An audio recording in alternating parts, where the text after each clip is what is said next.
Ako ipakita sa inyo na motor. So ganun nga motor guys, mao ni ang motor sa isa sa legendary din nga rider sa Caraga region. Kung mag-istorya ta og endurance, mao ni ang pinakakaraan diri nga Indo rider diri sa Caraga region and din sa bisan sa lain na province sa Mindanao.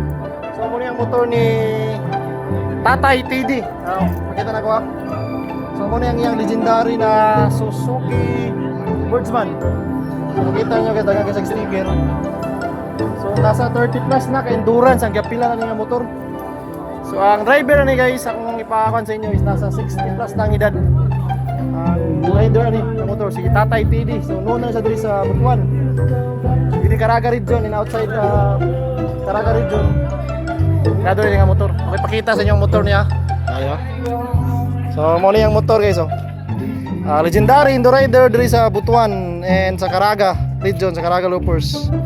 Motor ni Tatay TD, nakaka stickers ito. So shout out sa mga stickers diya makita sa tong video no. So kaway sa mga stickers diya. Legendary na motor sa Caraga Loopers, Indo Riders. Tatay TD lang sa Kalam.